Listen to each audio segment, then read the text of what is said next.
All right, let's get to it. All right, guys, next step on the project. We have now a fully glued up and assembled case. This thing is starting to look like something. This is kind of where the project gets exciting, right? We actually start to see all these pieces come together. And you probably notice that we have all these little holes beside our joinery up here. That's not a mistake. Those have to be there because of the way we cut this out on the CNC router. Our bit is round, and so in order for it to get fully square, for these joints to come up tight, we have to give it some relief. So it just means we have to find a creative way to deal with those round half holes in there. It's a 1/4 inch diameter. You guys are going to prep some stock, and this takes very little. You guys are going to go to the rip table saw, and you're going to make yourself some relatively short pieces, like maybe around a foot, around 12 inches or something. This is a little longer. But 3/8 by 3/8. That's what we're looking for, squares. All right, 3/8 by 3/8 squares.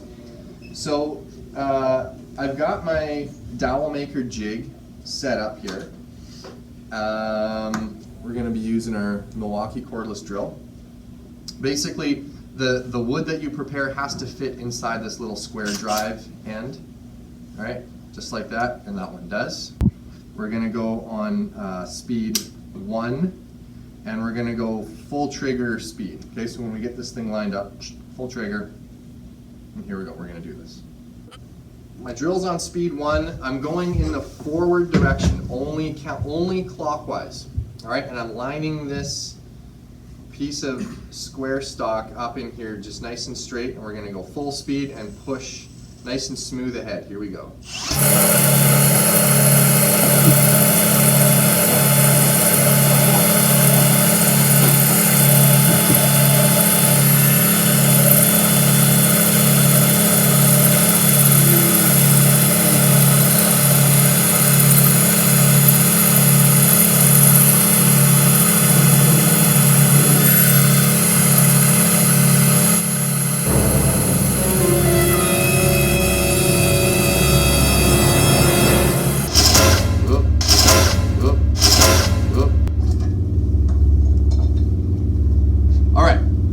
So you guys saw that thing twist right off.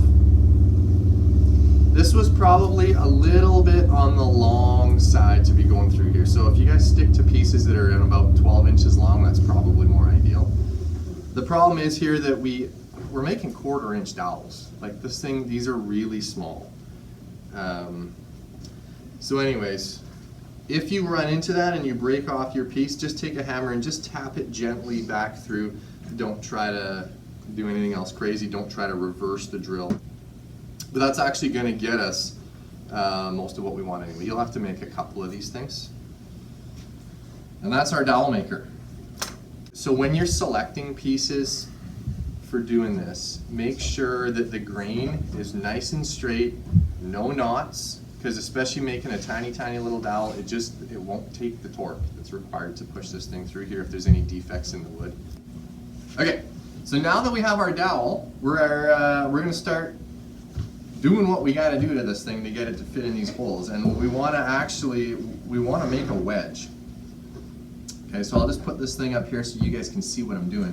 We're going to take a block plane from the tool board, and we're going to shave this thing down. You're just going to hold on to it and just shave it down on a big angle. If you're not sure how to set up a block plane, you can check out my other video on universal skills. It's important we know how to set up a block plane for this. Okay, and we want to shave that down.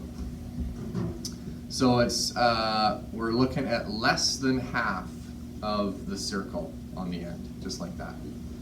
All right, we're going to take our glue. We're going to go, let's do this one right here. We're going to do all of them. Squeeze a little bit of glue into there. A little bit of glue onto my dowel. That's a little bit much. Spread it around. And then just match the shape. Right? It should only go in one way.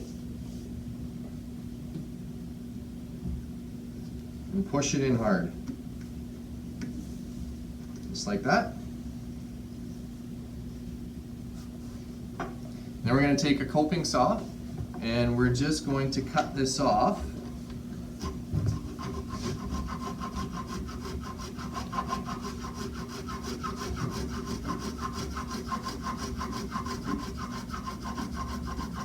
Just like that. Be really gentle as you cut this thing. Don't go too fast. You don't want to break the grain off. You just want to go nice and gently through that thing. And then you can just take your block plane and trim this off.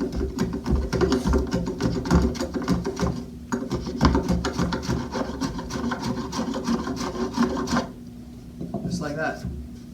So now you can see we have a hole here. That half of a 1/4 inch hole is perfectly filled by this dowel, and it actually looks like it was meant to be part of the joinery. Okay, so another quick point as far as choosing material. You can choose to make this look like it's just part of the original piece, so you're going to match the same kind of wood, make it look like it was cut that way, or you could actually choose to do this out of a totally different kind of wood and make it look like it's like a detail or an accent. This is kind of another chance for you guys to be creative. Do whatever you like. Make it out of whatever species you like, as long as it's got straight grain, no knots, you should be good to go. Okay, what do we do now? We've got this thing, say we've got all these in here, and I've already done this on 3 of my other surfaces, and it looks nice and tidy, right? So what we're gonna do, once we've got all these holes plugged and block plane flush, we're going to take our belt sander, and normally these are seen as kind of a crude tool, like they're not super accurate and stuff, but they do have a nice flat platen here, and it does actually work really good for roughing stuff down. The big warning I'm going to give you guys is that it does work fast, but that's also the warning, is you have to be very careful on this thing because mistakes can happen also very fast.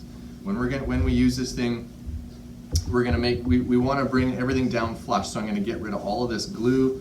I'm going to get rid of anything that's left sticking up out of my little filler pegs, and I want to keep this thing always moving. We're always going to keep this thing moving. We're never going to be dropping down. We don't want to coast off the edge too much, and I never want to roll over the edge. I want to keep this top perfectly flat. Here we go.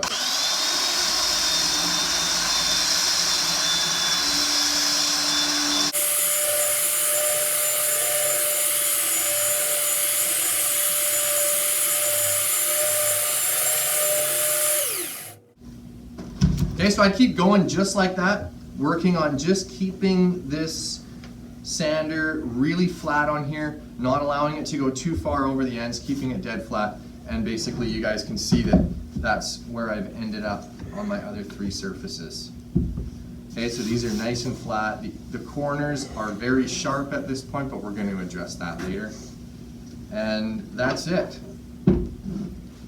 That's how we're going to fill this thing up. You guys can also use the same technique to fill other blowouts on your finger joints and different gaps and cracks you may have. We're going to use the same technique of making a shape that looks like it fits, making it slightly wedge-like, a little bit of glue, tap it in, flush cut, block plane, sand, and there we go. That's going to look 100% better than wood filler, right?